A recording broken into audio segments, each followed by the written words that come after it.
So మా marriage photos చూపించాను కదా, వాటిలో ఇంకొన్ని చూద్దాం అనుకుంటున్నా. ఇది మహాలక్ష్మి అని అక్క మ్యారేజ్కి వచ్చింది, మా మ్యారేజ్కి. నేను దానికోసం కాదు, కానీ నా తల వెనకాల ఒక పెయింటింగ్ కనిపిస్తుందా మీకు? నా తల వెనకాల ఉన్న పెయింటింగు సీతారాముడు పెయింటింగ్ చూడండి. ఇది బ్లాక్ అండ్ వైట్లోనే ఉంది. నేను మీకోసం ఆ కలర్ది తెప్పించలేకపోయినా, అంతే కదా, అవన్నీ ఇప్పుడు డిస్కార్డెడ్ లేవు. మా పెళ్ళిలో మా హస్బెండ్ పక్కన ఈయన ఉన్నాడు చూడండి, ఈ అన్న పేరు రాజశేఖర్. ఈ అన్ననే నాకు పెయింటింగ్ నేర్పించిన అన్న, మీకు కొన్ని ఎపిసోడ్స్లో చెప్పాను. సో ఇదిగో ఈయన అనమాట. ఇక్కడ కూడా అన్ని వెనకాల పెయింటింగ్స్ ఉంటాయి చూడండి. ఇదిగో మా అమ్మ నాన్నగారితో వెనకాల పెయింటింగ్స్ కనిపిస్తున్నాయా? ఆ రాముడు సీత కాక ఇంకొకటి ఉంది ఏంటంటే ఇది ఒక స్త్రీ కన్నీటితో కష్టంతో ఒక క్యాండిల్ కొవ్వొత్తులాగా కరిగిపోతే ఆ ఇంటికి వెలుగు వస్తుంది అని అర్థం వచ్చేలాగా వేశాను అనమాట.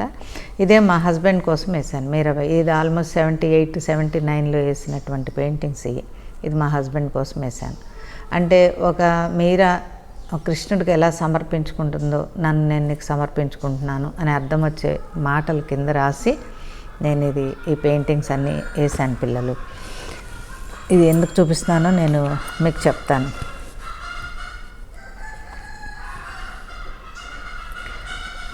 సో ఇప్పుడు నేను ఒక బొమ్మ గీసుకున్నాను, పెయింటింగ్ మీకు చూపించాను కదా, అది నేనేసింది. కానీ నేనేంటి, యేసుప్రభు తెలవక ముందు ఒక ఆర్టిస్ట్గా ఇంకా చాలా ఉన్నాయి, ఇప్పుడు అవన్నీ చూపించలేను కదా, చాలా అంటే చాలా ఉన్నాయి. నేను న్యూ ఇయర్ కార్డ్స్ కూడా కొనేదాన్ని కాదు. ఒక ఎంటీ వెడ్డింగ్ ఇది తీసుకొని దాని మీద నాకు ఆ ఫ్రెండ్కి ఎలాంటిది బాగుంటుందో అని ఆలోచించి వేస్తుండేదాన్ని. మీరు చెప్పండి, దేవుణ్ణి నేను పెయింట్ చేస్తానా? చెప్పండి. ఇంకా ఈ విషయంలో మనసు తెరవబడిన వాళ్ళ కోసం నేను చెప్తున్నా. ఇప్పుడు నేను ఇట్లా పెయింట్ చేసి ఇది దేవుడని, లేదంటే ఇది మీరా భక్తురాలు మీరాబాయి అని పూజ చేస్తాను.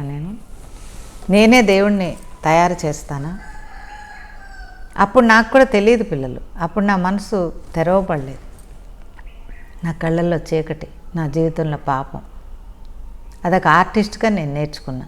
వాటన్నిటిని పెట్టుకున్నాను, ఎప్పుడు పూజ చేయలేదు. అట్ని ఆర్ట్గా గోడల మీద ఉండే. అమ్మ ఒకటి ఉంచుకుంది, పెద్దక్క ఒకటి అడిగారు, తర్వాత ఇచ్చేసింది. మా హస్బెండ్కి వేసింది, పెద్దవి అన్నమాట. సో అది ఎంతవరకు కరెక్ట్ చెప్పండి? దేవుణ్ణి మనం తయారు చేయటం మట్టితోనూ చెక్కతోనూ వెండి బంగారుతోనూ, లేదంటే ఒక కార్డ్బోర్డ్ మీద ఆర్ట్ గీసి, కొంతమంది రోడ్డు మీద కూడా గీస్తారు, మనం చిల్లరేస్తుంటాం కదా. దేవుడు అంటే రోడ్డు మీద మనం ఎట్లా గీస్తే అట్లా ఆకారం ఉంటుందా? ప్రియమైన ప్రజలారా, మీరు దేన్ని ఆరాధిస్తున్నారో ఒకసారి తెలుసుకోండి. దానికోసమే నేను ఈ ఫోటోలు కష్టపడి ఎత్తుకు మీకు చెప్పాను. ఒకప్పుడు నేను అలాంటి పాపని, ఒకప్పుడు అలాంటి అంధత్వంలో ఉన్నదాన్ని. నా కళ్ళు మూసుకుపోయి ఏం చేస్తున్నానో తెలియదు, దేన్ని ఆరాధిస్తున్నానో తెలియదు, కానీ అయితే ఆరాధించుకునేదాన్ని మనసులో.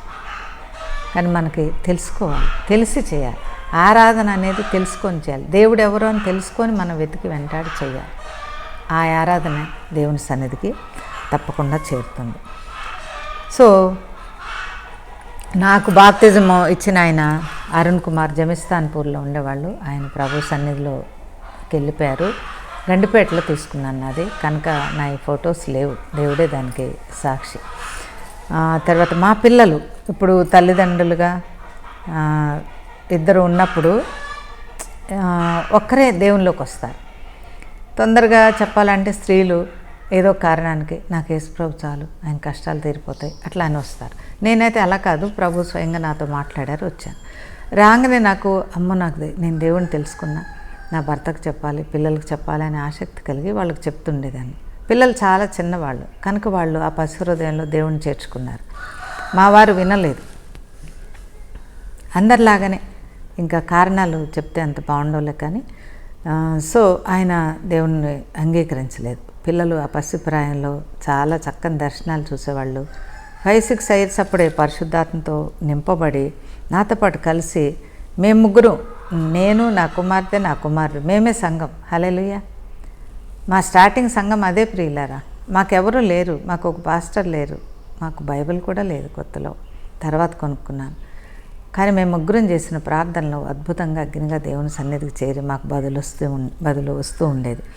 సో మా పాప దరిదాపుగా 12 ఏళ్ళు అట్లా బాప్తిజం తీసుకున్నప్పుడు చూడండి. అప్పట్లో హైదరాబాద్ బ్యాప్టిస్ట్ చర్చ్లో మనకు సంఘం లేదు కనుక మేము ఇంట్లోనే ప్రార్థన చేసుకునే వాళ్ళం కనుక మన ద్వారా ఎవరు రక్షణ పొందినా కానీ అక్కడికి తీసుకెళ్ళి బాప్తిజాలు ఇప్పించేదాన్ని. మా బాబు చూడండి ఎంత చిన్నవాడో, Bipin, Jayanti Bipin. Can you bless them.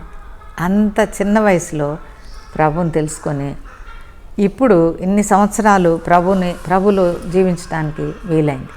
మనం ఒక్కొక్కసారి బాప్తిజాలు ఇప్పించడానికి చిన్న వయసు ఇది పర్వాలేదా, అప్పుడు నేను మా పిల్లలకు బాప్తిజం ఇప్పిస్తుంటే కూడా ఇంత చిన్న వయసులో ఇప్పిస్తున్నావు, పడిపోతే ఎట్లా అంటున్నారు. అంటే మన ఆలోచనలు అంత నెగిటివ్గా ఉంటాయి అన్నమాట. నాకు తెలుసుగా దేవుణ్ణి, నాకు దేవుడు, నేను వయసు పెద్దదాన్నే కదా, నా పిల్లలకి చెప్పుకోలేనా అనుకున్నాను నేను. అప్పుడు నాకు చికాకేసి ఒక ఆంటీ ఇలాగంటే అన్నాను నేను, మీరు పడిపోలేదా ఇప్పటిదాకా అన్నాను. బాప్తిజం తీసుకున్నాక మీరు ఎప్పుడు పడిపోలేదా, కరెక్ట్గా నడుచుకుంటూ వచ్చారని. పడుతూ లేస్తూ ఉంటాం ప్రియులారా. మనం బాప్తిజం తీసుకున్నామని పర్ఫెక్ట్ అయిపోయామని కాదు, మన జీవితం ఎప్పుడు పర్ఫెక్షన్ వైపు నడుస్తూ ఉండాలి. కోరి మనం పక్క వైపు చూడకూడదు, ఇష్టపూర్వకంగా చెడుని ఆశ్రయించకూడదు, చెడు వైపు చూడకూడదు. పడిపోకుండా ఓహో పర్ఫెక్షన్ అనేది అక్కడ ఉంది, నేను అక్కడికి చేరుకోవాలి, నేను దేవుని సహాయం తీసుకొని అటువైపుగా నడవాలి, నేనుగా ఉద్దేశించి పాపం చేయకూడదు అని మనం ఆలోచించుతూ నడవాలి. అంతేకాని మనం బాప్తిజం తీసుకున్న మూలాన పుణ్యాత్ములం అయిపోము, లేదా పరిశుద్ధాత్మ పొంది కూడా పుణ్యాత్ములం అయిపోము. జీవితం అంటే ఒక నడక, ఒక ప్రయాణం పిల్లలారా. యేసును కలిగి యేసు చెయ్యి పట్టుకొని యేసు అనే గురివైపు మాత్రమే చూస్తూ నడవాలి. ఈలోపు సైతాన్ మనల్ని శోధించవచ్చు, మనకే ఏదో విసుగు కలగచ్చు, లేదా ఏదైనా చీకటి శక్తి ప్రేరేపించవచ్చు. పడతాం తప్పకుండా, కానీ తిరిగి లేవాలి. దేవుడు చెప్పేది అదే, తిరిగి లేవాలి. అలాగే మా పిల్లల తర్వాత మేము ప్రార్థన చేస్తూ, మా పిల్లలు మేము మాత్రమే ప్రార్థన చేస్తూ మెల్లమెల్లగా దేవుడు చెప్పినప్పుడు సంఘాన్ని స్టార్ట్ చేశాము. చేసిన తర్వాత 17 సంవత్సరాలకు నా భర్త అరుణ్ గారు కూడా అదే చర్చిలో బాప్టిజం తీసుకున్నారు. ఇవి అరుణ్ గారు బాప్టిజం ఫోటోలు. ఇది మనం కాదనగలమా చెప్పండి ప్రియులారా? మీరు మతం మారుస్తున్నారంటారు కదా, ఈయన్ని నేను మార్చాను. నేను మారిస్తే నేను ఎప్పుడు మారాను అప్పుడే ఈయన్ని కూడా మార్చేసి ఉండేదాన్ని. నా భర్తే కదా, నేను చెప్పినట్టు వింటారు కదా. అరుణ్ ఎప్పుడు నన్ను ఎప్పుడు దురుసుగా మాట్లాడలేదు, కాదని అనలేదు. మేమిద్దరం కలిసే మా మనసులు పంచుకొని మేము సంసారం చేసుకున్నాం. కానీ ఈ దేవుని విషయానికి యేసును నమ్ముకొని నేను చెప్పలేదు. యేసుక్రీస్తుని పరిచయం మాత్రం చేసి అప్పుడప్పుడు దేవుడు చేసిన మా కుటుంబంలో సహవాసంలో చేసిన అద్భుతాలు మాత్రమే నేను షేర్ చేస్తూ ఉండేదాన్ని. సో ఎవరో వాళ్ళు మార్చేశారు అని అనకండి. ఎవరిని ఎవరు మార్చలేదు, మతోన్మాదులు అని అనకండి. ఇది అసలు మతం కానే కాదు, మార్పు. ఆ మార్పు గుర్తుగా సంఘంలో, సమాజంలో ఇది చూపించమని దేవుడు చెప్పాడు కనుక ఈ నీటి బాప్తిజం అరుణ్ గారు తీసుకున్నారు. దేవుడు నా భర్తని, పిల్లల్ని ఆశీర్వదించునుగాక. మేము చిన్న సంఘము, దేవుడు చెప్పిన దాన్ని బట్టి ఒక చిన్న సంఘాన్ని మేము ఇంట్లోనే ప్రారంభించి అనేకులకి వాక్యాన్ని పంచడం. నాకు ఇంకా మనసు ఊరకు ఉండేది కాదు. ఎట్లయినా సరే ఈ విషయం చెప్పాలి అని నాకు అనిపించినప్పుడు దేవుడు నడిపించిన ఇంటికి వెళ్ళి, లేదంటే వీధిలో అయినా ఎక్కడైనా కనిపించినప్పుడు చెప్తూ ఉన్నప్పుడు దేవుడు వాళ్ళ కోసం చేసిన అద్భుతాలు, ఆశ్చర్యాలు, స్వస్థతల ద్వారా అనేకులు ఇంటికి వస్తూ ఉండేవాళ్ళు. అలా ఒక చిన్న సంఘం ఏర్పడింది. నేనుగా ఏ చర్చికి వెళ్ళలేదు, నాకుగా ఎవరు పరిచయం లేదు. కానీ ఆ చుట్టుపక్కల ఉన్న వాళ్ళకి, లేదా ఒకవేళ ఎక్కడన్నా కూరగాయలు కొనుక్కోవడానికి వెళ్ళినా కానీ నేను వాళ్ళకి యేసుక్రీస్తుని పరిచయం చేసేదాన్ని. అమ్మా, ప్రభువుని నమ్ముకోండి, మన పాపాలు క్షమిస్తాడు, మనకి నిత్య జీవాన్ని ప్రసాదిస్తాడు అని చెప్పి వాళ్ళకి ఇష్టమైతే కనుక వాళ్ళ కొరకు అక్కడే ప్రార్థన చేసేదాన్ని, లేదంటే ఒక మాట వాళ్ళకి చెప్పి వచ్చేదాన్ని అన్నమాట. ఆ తర్వాత మరి మా ఇంట్లో వాళ్ళకి మా అత్తగారు, అంటే మా భర్త గారి సిబ్లింగ్స్ 4 మా భర్తతోటి, నాకు ఒక ఆడపడుచు, 2 మరుదులు, అలాగే అమ్మ తరపున 7 మంది సిబ్లింగ్స్. అంటే నాకు 2 అక్కయ్యలు, 3 అన్నయ్యలు, ఒక తమ్ముడు, నేను 7 మంది. ఒక ఆడపిల్ల పుట్టి చనిపోయింది, కొన్ని నెలల ముందు పుట్టాను, అమ్మ చెప్పింది. సో వీళ్ళందరికీ నేను యేసుక్రీస్తుని గురించి చెప్పాను. మీరు చెప్పండి, వాళ్ళల్లో ఇప్పుడు ఒక్కళ్ళు కూడా మారలేదు. వాళ్ళు ఎవరు మారలేదు. వాళ్ళు హిందూ సిద్ధాంతాల్లోనే ఉన్నారు, హిందూ దేవుళ్ళనే పూజించుకుంటున్నారు. అమ్మ నాన్న బ్రతుకున్నంత వరకు అప్పుడప్పుడు కలుస్తూ ఉండేవాళ్ళం, ప్రేమగా మాట్లాడుకునేవాళ్ళం, ఒకే కుటుంబంలాగా జీవించేవాళ్ళం. మీరు మారుస్తున్నారు అంటారే, నేను ఎవరిని మార్చాను చెప్పండి? వాళ్ళు ఇష్టపూర్వకంగా వస్తారు. ఎవరిని ఎవరూ మార్చలేరు. ఆ మార్చేది ఏదన్నా ఉంటే యేసుక్రీస్తు యొక్క పరిశుద్ధాత్మ శక్తి, యేసు విడుదల చేసిన వాక్యంలోని శక్తి మాత్రమే ఒక మనిషిని మార్చగలదు. సో ఇంకెవ్వరూ మారలేరు. దాన్ని బట్టి నాకు బాధ లేదు. నేను ప్రార్థిస్తూ ఉంటాను, దేవుడు వాళ్ళకి సమయం ఎప్పుడు ఇస్తే అప్పుడు మారుతారు. కానీ అయితే అమ్మా నాన్న పెద్దవాళ్ళు అయిపోతున్నారు, చాలా 75 ఏళ్ళు వచ్చేసినాయి. ఇంకెప్పుడు నేను ప్రభు గురించి చెప్పాలి? అరే అమ్మ నాన్న చనిపోతే ఎట్లా? మరి నాకు తెలిసిన బైబిల్ సిద్ధాంత ప్రకారం వాళ్ళు ప్రాణం ఉండగా ప్రభువుని నమ్ముకోవాలి కదా అని నేను చాలా ప్రయాసపడేదాన్ని, ప్రార్థన చేసేదాన్ని. అమ్మ నాన్న కోసం దరిదాపుగా 17-18 సంవత్సరాలు ప్రార్థన చేశాను. చేసిన తర్వాత ఒకరోజు ప్రభు సన్నిధి వచ్చి, నువ్వు చెప్పకపోతే అమ్మ వాళ్ళకి సువార్త ఎవరు చెప్తారు అన్నారు. నిజమే కదా ప్రభువా అనుకున్నాను నేను. ఎందుకంటే అమ్మ వాళ్ళు ఉన్న ఊరు పద్ధతుల ప్రకారం క్రిస్టియన్స్ ఎవరన్నా వెళ్ళి అయ్యా నువ్వు దేవుని నమ్ముకొని చెప్పలేరు, అంత ధైర్యం లేదు. అమ్మా నాన్న అంటే అంత భక్తిగా భయంగా ఊరు ప్రజలు ఉండేవాళ్ళు. ఇది నిజమే, దేవుడు చెప్పేదాకా నాకు తెలియలేదేంటి, అసలు యేసును పరిచయం చేయాలి కదా అని అట్లా మొదలుపెట్టి అమ్మా నాన్నకి నేను వాక్యం చెప్పినప్పుడు వాళ్ళ వాక్యాన్ని స్వీకరించి ఆశ్చర్యంగా వాళ్ళు కూడా బాప్తిజం తీసుకున్నారు. దరిదాపుగా నాన్నకి 88 సంవత్సరాలు, అమ్మకి ఒక 80 సంవత్సరాలు ఉండొచ్చు. వాళ్ళిద్దరి మధ్య 13 ఏళ్ళు తేడా అంటారు, నాకు అది కరెక్ట్గా తెలియదు. నేను నాకు దగ్గర ఉన్న ఇన్ఫర్మేషన్ మీకు చెప్తున్నాను. సో అమ్మ నాన్న ప్రభువుని అంగీకరించి బాప్తిజం తీసుకొని 1 డే డిఫరెన్స్ తోటి వాళ్ళు కూడా సంఘంలో బాప్తిజం తీసుకొని సాక్ష్యం చెప్పి, వాళ్ళే విల్ఫుల్గా ఇష్టపూర్వకంగా తీసుకున్నాను సాక్ష్యం చెప్పి సంఘంలో సభ్యులుగా చేర్చబడ్డారు.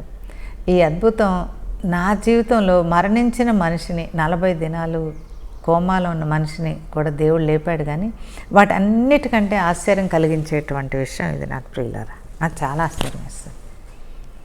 ఆ తర్వాత అమ్మ నాన్న చిన్నప్పుడు ఫోటోలు కూడా మీకు 1-2 పెడతాను, చూద్దురు. కానీ అమ్మ నాన్నది లవ్ మ్యారేజ్. మీకు ఆశ్చర్యంగా ఉందా?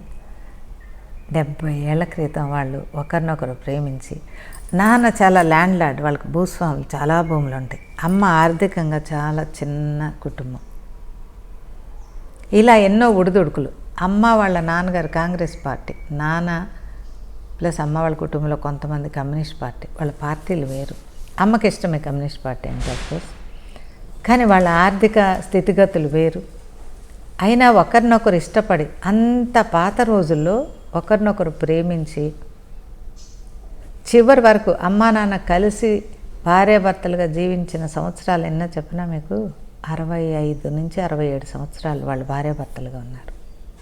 అసలు ఇప్పుడు అంతకాలం బతకట్లేదు కూడా ఎవరు. నాన్నకి ఎప్పుడు ఏది కావాలో, ఏ బట్ట ఒంటి మీద వేసుకుంటే ఆయన చలి ఆగుతుందో, ఎప్పుడు ఏది అవసరం, ఏ ఆహారం పెట్టాలో అన్నీ అమ్మ తల్లి కంటే చెప్పాలంటే నాన్నమ్మ గారి కంటే చాలా ఎక్కువగా కంటికి రెప్పలాగా చూసుకున్నారు. అందుకే నాన్న ఆరోగ్యం అంత బాగుండేది. అలాగే అమ్మను కూడా నాన్న ఎప్పుడు ఏ విషయానికి ఒత్తిడి పెట్టలేదు. ఒకవేళ నాన్న చేసిన తీర్మానాలు ఏమన్నా అమ్మకి మొయ్యలేని భారంగా ఉన్నా కానీ వాటిని ఒక గురువు నాకు అప్పగించిన బాధ్యత అని అమ్మ స్వీకరించేది. వాటిని తెలుసా, భార్యాభర్తల సంబంధం అంటే ఏంటో, గురు శిష్యుల్లాగా ఉండేవాళ్ళు అమ్మ నాన్న. ఒక గురువు గారి దగ్గర ఒక శిష్యురాలు ఎట్లా ఉండాలో అట్లా ఉండేది. ఆయన్ని ప్రేమించడమే కాదు, ఆయన్ని గౌరవించి ఆయన మాటని శిల మీద రాసిన శాసనంలాగా అమ్మ స్వీకరించింది. నాన్న చేసిన కొన్ని నిర్ణయాలు వాళ్ళ దంపతులుగా వాళ్ళకి, పిల్లలుగా మాకు కొన్ని ఇబ్బందుల పాలు చేసింది. మమ్మల్ని ఎక్కువ త్యాగం చేశారు నాన్న. భార్య బిడ్డలను కాదని ఎక్కువ దూరం ఇతరుల కోసం నడిచారు. అయినా అమ్మ తర్వాత వాళ్ళ పిల్లలుగా మేము కూడా వాటిని స్వీకరించి అమ్మ నాన్న గౌరవించి ఒక మంచి కుటుంబంగా వాళ్ళు నివసించినటువంటి స్థలంలో, వాళ్ళు ఉన్న పట్టణంలో, టౌన్లో మంచి పేరు తెచ్చుకున్నటువంటి మంచి తల్లిదండ్రులు మా తల్లిదండ్రులు. వారు మాకు ఇచ్చిన బుద్ధి, జ్ఞానము, సంస్కృతిలోనే నా మటుకు నేను ఇప్పటివరకు నడుచుకుంటూ వచ్చాను ప్రియులారా. అందుకని మీ పిల్లలకు మీరు ఆస్తి ఎలా కూర్చుకుంటారో ఒక మంచి సంస్కృతిని కూడా వాళ్ళకు విడిచిపెట్టండి. ఒక మంచి ప్రేమను విడిచిపెట్టండి. ఒక మంచి ఆరాధ్య దైవాన్ని పరిచయం చేయండి. ఆయనే క్రీస్తు. సో అమ్మా నాన్న నాకు శరీరం ఇచ్చిన తల్లిదండ్రులు కావచ్చు, కానీ నేను అమ్మా నాన్నకి ఆత్మలో తల్లిని అయిపోయిన భాగ్యాన్ని ప్రభు నాకు ఇచ్చారు. ఒకరోజు ధైర్యం చేసి అమ్మకి నాన్నకి చాలా ప్రార్థన చేసుకొని ధైర్యం తెచ్చుకొని అమ్మా నాన్నకి సువార్త చెప్పినప్పుడు వాళ్ళు ఎంతో చక్కగా దాన్ని స్వీకరించారు. ఆ ఫోటోలు కొన్ని మీకు అన్నీ చూపించలేను, బాబు పెడతాడు వాటిని తప్పకుండా. సో ఇది సంఘంలో సాక్ష్యం చెప్తున్నారు నాన్న ఈ ఫోటో. ఇంకా ఇవి కొన్ని తీసేస్తున్నా. ఆ తర్వాత నాన్న బ్యాప్టిజం తీసుకున్నటువంటి ఫోటో. ఇది సంఘంలో నాన్న చేర్చబడ్డారు. ఆ తర్వాత మావారు నేను నాన్న చర్చిలో ఆరాధనలో పాలు పొందాం. అక్కడికి ఒక ఫారినర్ వచ్చి నాన్న చూసి చాలా సంతోషపడి నాన్న సాక్ష్యాన్ని కూడా తీసుకెళ్లారు. 8 years. అలాగే ఇది అమ్మ బాప్తిజం తీసుకుంది. ఈ ఫోటోలు కొన్ని ఉన్నాయి, తర్వాత నేను మీకు తప్పకుండా పెడతాను. అమ్మ సాక్ష్యం చెప్పినటువంటి ఫోటో. ఆ తర్వాత నాన్నగారి సాక్ష్యం పంపమని, ఇది ఏ మ్యాగజైన్ నాకు తెలీదు, అప్పటి ఈ మ్యాగజైన్లో నాన్న సాక్ష్యాన్ని వేశారు ప్రియులరా. నన్ను రాసి ఇవ్వమన్నారు. సో నేను రాశానన్నమాట ఈ సాక్ష్యాన్ని. మీకు ఈ పేజీ వేస్తాను తప్పకుండా. చూడండి అమ్మ నాన్న, such a beautiful couple. I can see them, I won't lose them. So ఈ మ్యాగజైన్ కూడా నేను మీకు చూపిస్తాను. ఆ తర్వాత మీకు ఎప్పుడు చెప్తూ ఉన్నది ఒకటి ఏంటంటే, రాజేశ్వరమ్మ టెస్ట్ మనీ, నేను ఎవరికి అప్పు లేను, నాకెవరు అప్పు లేరు. చూడండి, సిఆర్ ఫౌండేషన్ అని ఇప్పుడు ఉంటుంది కదా, ఎక్కడ అది గచ్చిబౌలినా, ఇదంతా మావయ్య ఫైనాన్షియల్ హెల్ప్. నాన్నగారు వాళ్ళు పార్టీలో పనిచేసేటప్పుడు ఒక సంఘటన జరిగింది.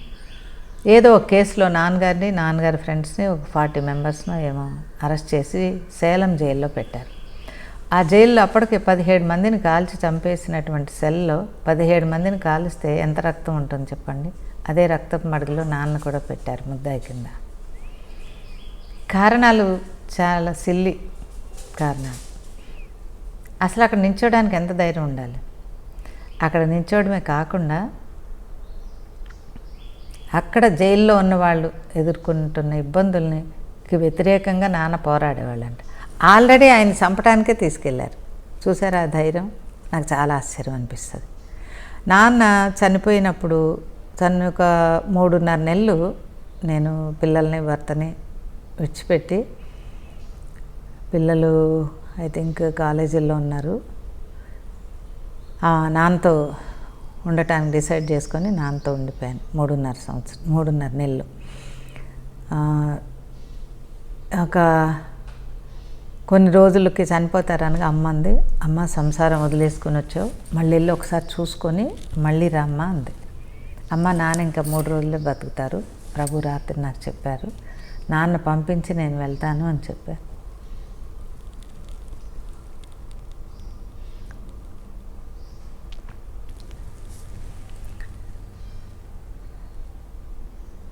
ఆ రోజు నాన్న అన్నం పెట్టినాక ఏదో ఒకటి కొంతసేపు కబుర్లు చెప్తుండేవాళ్ళు.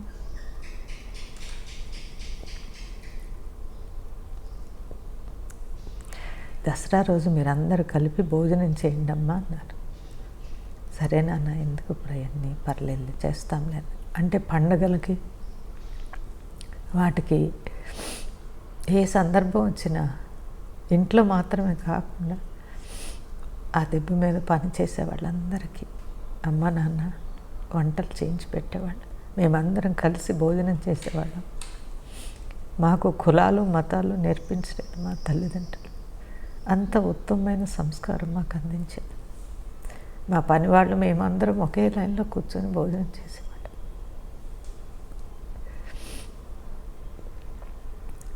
ఎందుకు దసరా రోజు భోజనం చేయమంటున్నారు అనుకున్నాను.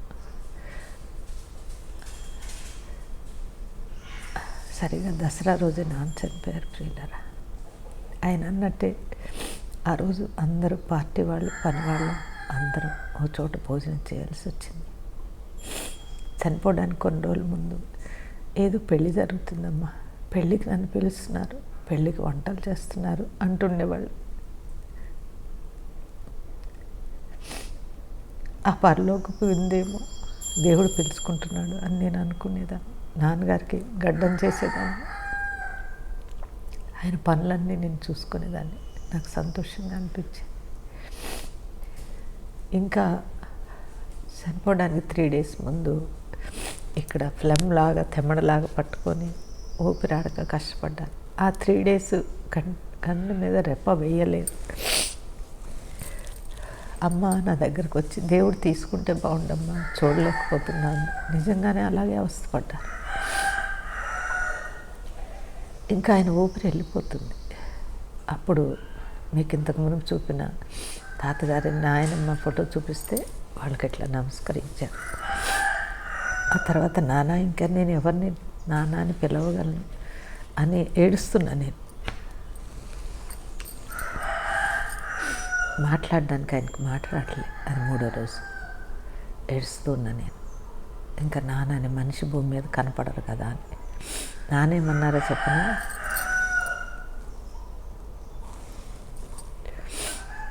ఎంత ధైర్యంగా మరణాన్ని ఎదుర్కొన్నారో చూడండి. మనకి ఎన్ని సంవత్సరాలు బ్రతికినా ఇంకా బ్రతకాలని ఉంటుంది, కానీ అమ్మా నాన్న మరణాన్ని ధైర్యంగా ఎదుర్కొన్నటువంటి మహాశక్తి కలిగిన మనుషులు. నోరు వస్తే ఏం చెప్పేవాళ్ళేమో, ఏడవకూడదు తప్పని చెప్పేవాళ్ళేమో, ఏం చెప్పేవాళ్ళు నాకు తెలియదు, కానీ తప్పు ఏడవకూడదు అని ఇలా ముక్కు మీద వేలేసుకున్నారు. అంటే మరణం ఏడుస్తూ స్వీకరించేది కాదు అని చెప్పి ఆయన అంత ఆశ్చర్యంగా. అయితే బాప్తిజం తీసుకున్న తర్వాత ఒకరోజు మా ఇంటికి వచ్చినప్పుడు, నాన్న యేసుక్రీస్తు తండ్రి నీకు ఇచ్చిన సాక్ష్యాన్ని నువ్వు రాయవా అని చెప్పాను. నేను ఊరికే అన్నాను, రాయవా అంటే అసలు ఏం రాస్తారు, ఆయన మైండ్లో ఏముందో. 89 సంవత్సరాలు 90 సంవత్సరాలు ఏం రాస్తారో అనుకొని, ఇదిగో ఈ బుక్ ఇచ్చాను పిల్లలారా. ఈ బుక్ ఇచ్చి పెన్ ఇచ్చాను. వెనక గొలుసురాత కదా, గొలుసురాత అంటారు కదా. ఇది చూడండి, October 1, 2001 హైదరాబాద్ మా ఇంట్లో రాశారు నాన్నది. ఇది ఒకటే పేజా, మీరు ఆశ్చర్యపోతారు. ఇది రాశారు, ఇదిగో ఇదంతా రాశారు. మీరు నమ్ముతారా? నేను కూడా నమ్మలేను. బుక్ ఉంది కనుక నమ్మట్లేదు. నేను కూడా ఇదంతా రాశారు. 9 పేజీలు, 10, 11 ఈ పేజీ.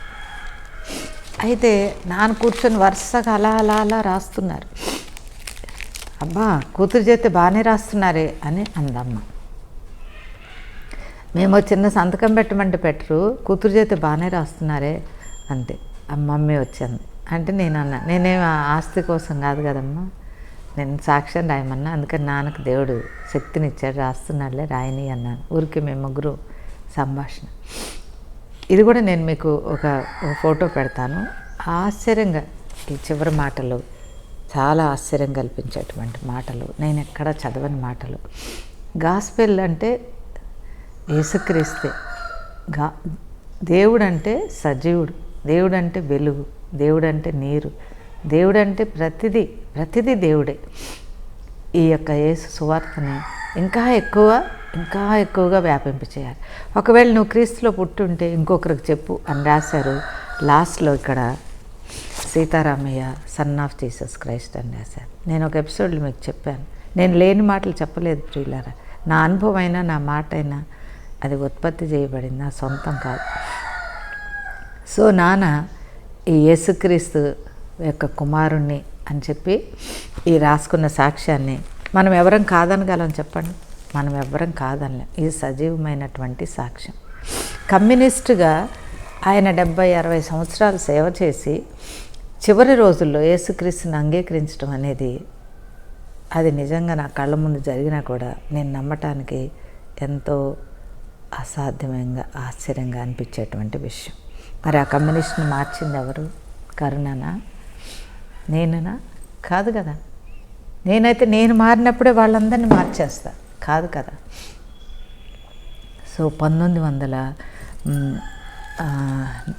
నేను చూసే చెప్తాను కరెక్ట్, 1940 మార్చి 11న అమ్మ నాన్న వివాహం జరిగింది.